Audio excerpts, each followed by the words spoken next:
자궁 내막은 배아가 착상이 될 때 8에서 한 10mm 정도 두께가 되어야 하는데 자궁 내막이 얇은 분들은 약을 써도 7mm 이상 잘 안 자라는 경우가 많습니다. 오늘 문의 주신 분도 이 자궁 내막이 얇아서 시험관 시술 이식을 못하고 있다고 하셨어요. 이분의 경우에는 처음 시험관 시작은 남편의 정자 개수가 적고 활동성이 약해서 남편 때문에 시험관을 시작했는데 난자 채취도 잘 되고 배아 등급도 좋으셨다고 해요. 그런데 자궁 내막이 너무 안 자랐다고 합니다. 총 3번의 이식을 했는데 한 번은 화학적 유산, 2번은 수치가 아예 안 나오는 착상이 안 됐다고 하세요. 이 정도 되니까 본인의 자궁 문제로 봐야 될 것 같아서 걱정이 된다고 하셨는데요.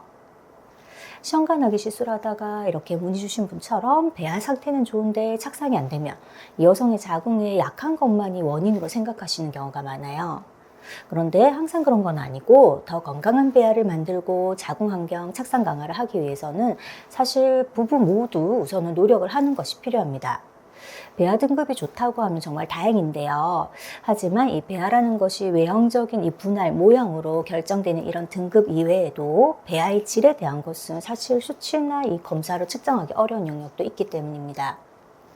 특히 애초에 남편의 정자 상태가 좋지 않아서 시험관 시술을 하시기 시작한 거라면 배우자의 경우에는 식이 조절, 섭생을 규칙적으로 해주시고 음주 흡연을 피해주시고 또 꾸준히 운동하는 생활 관리를 도와주시는 것이 필요하겠어요. 즉 부부 모두 정자, 난자질을 개선하기 위한 노력을 게을리 하지 않으면서 이 착상 강화에 대한 부분들을 신경 써야 된다는 거죠. 착상 강화에 있어서 착상은 한두 가지 약물로 개선되는 것이 아니기 때문에 사실 철저한 준비가 필요합니다.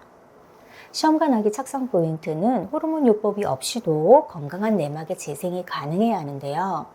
내막 두께가 어느 정도 기준점에 이르지 못하면 이식 자체가 불가능하지만 사실 어느 정도의 두께, 바운드리를 넘어서서 이식했다 하더라도 이 내막의 두께만이 착상 여부를 결정하는 것은 아니기 때문이에요. 안정적인 착상을 결정하는 자궁의 3대, 이 내막의 3대 요건은 탄탄하고 두꺼운 내막의 두께뿐만 아니라 충분한 이 내막으로 가는 혈류의 공급, 또 착상 유도 물질의 원활한 분비가 전제되는 상태에서 착상 과정이 이루어져야 합니다.